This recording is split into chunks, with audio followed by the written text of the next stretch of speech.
From earlier in the season, I told you all that this show felt like it was setting up a season 2. Certain TV shows follow a recognizable formula, and once you see enough of them, you start noticing the signs. When a season ends with unresolved storylines and major questions still hanging in the air, that's usually a clear signal that the writers are preparing for another season. Episode 11 definitely delivered that kind of cliffhanger, leaving several key storylines unfinished. Now let's talk about episode 10 for a second.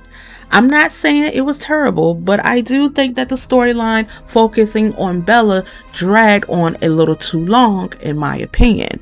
We've already seen multiple characters struggle with insecurity and dissatisfaction with their appearance, so Bella's story didn't really introduce a new theme. In my opinion, that entire plot could have been condensed into about 8 minutes instead of spending so much time on Bella.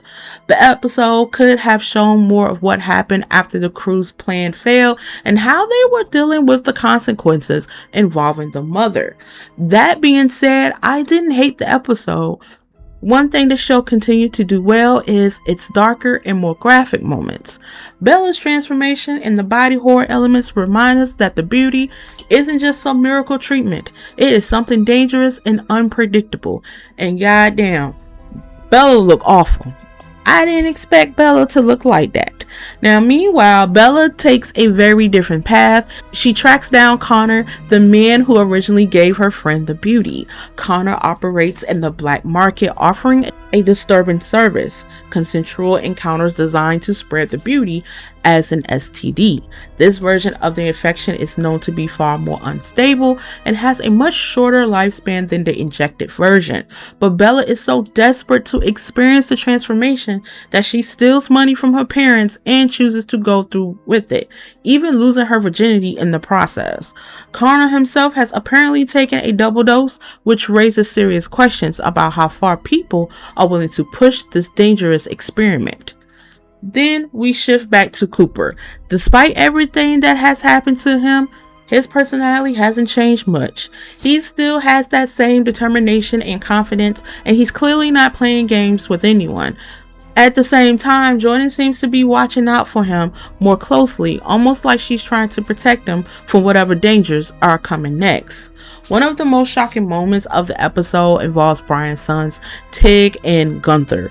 This scene begins with the song Sweet Child of Mine, which sets up what initially feels like a light-hearted family moment. They dance with their mother, Franny, but the mood quickly shifts when they injected her with the beauty as a gift for their father. They do it completely against her will. When Brian arrives, Franny is furious and assumes he was responsible. Brian, however, reacts in a disturbing way. He's excited and comments on how attractive she now looks. For Franny, the situation is devastated. Everything she built throughout her life suddenly feels meaningless. And in despair, she slits her own throat. She nearly dies in Brian's arms, and later we learn she ends up on life support. Her kids are dumb as hell. Okay? I didn't like Brian's sons whatsoever, but Franny stand 10 toes down, and she meant what she said when she talked to Brian about the beauty.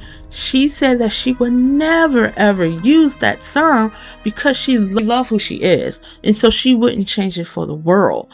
And so it was a little bit heartbroken that Franny did what she did. As Brian meets with his board, the reality of beauty's failures becomes impossible to ignore. The treatment only has about 83% success rate, even when administered properly. The STD version is even more dangerous. There have already been hundreds of thousands of complications and an increasing number of lawsuits. The government is starting to push back as well. With the Secretary of Defense suddenly transforming into a 9-year-old and a senator's daughter being institutionalized, the president begins to lose faith in the entire project. Even Brian starts reconsidering things. He announced that all the clinics will shut down and that boosters will be distributed freely to those who need them.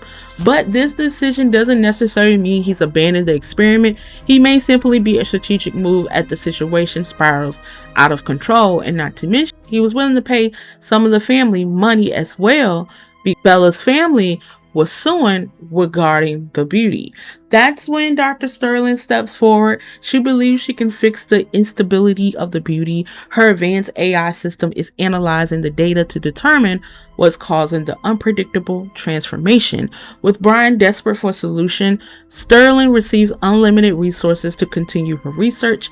At the same time, Tig is dealing with his own problems after being attacked by his father in the lobby, which only adds to the growing tension within the family. Soon after, the story takes on a moment that almost feels like a Matrix-style setup.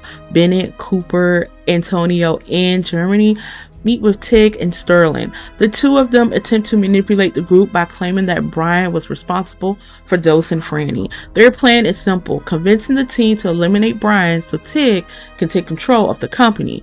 To make the offer more appealing, Sterling reveals something huge. She claims she has developed a cure for the beauty. These people cannot be trusted. I don't understand why y'all going back around for the second goddamn time. Okay, you already see what Cooper looked like. Cooper is a little boy, and somehow y'all sat there and wanted to make another agreement with not only with Sterling but also with Tig, Brian's son. What do y'all think was going to happen once y'all complete your mission to unalive Brian? You think that Tig is going to not continue with the beauty? No, he is going to take control and probably make it even more worse than what his father had did. So I did not understand why they decided to meet up once again and believe what Dr. Sterling had to say, because she cannot be trusted. I've been said this since day one, since they met her, of how she cares and how she wants to get rid of Brian because she feels like he just destroying everything. But she worse. I think she more worse than Brian, and that's just my opinion. Cooper, who's still stuck in the body of a child, is immediately interested in reversing his transformation. The others aren't nearly as enthused. Some of them have already accepted their new forms, and others may see advantage in their altered abilities. Tig then adds another layer of pressure by revealing that he has perfected the boosters. As long as they work for him, he promised they'll never run out. The first test of the cure is given to Cooper.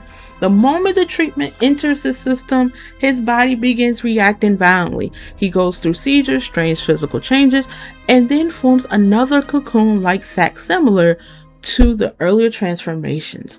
It's chaotic, it's unsettling, almost like watching a twisted rebirth all over again. Finally, a hand pushes through the sac, but the episode ends before we see who actually emerge. Here is my theories of what I think might happen in season 2. Okay, one possibility is that Cooper doesn't return to his original form at all. Instead, the cure may have created a completely new version of him, something more stable than the previous transformation. Hell, I think Cooper got a little bit older, alright, because that's what I think about that one. Another theory is that Sterling never intended to cure anyone. Cooper might simply be a test subject for a new control version of the beauty, something that could eventually be commercialized or weaponized. Overall, season 1 has been pretty solid, even though episode 10 slowed things down a little bit. But if the show gets renewed for season 2, I'll definitely be watching to see where the story goes next. Thank you so much for watching my channel. Please make sure you like, you hype, and subscribe. And until then, see you later.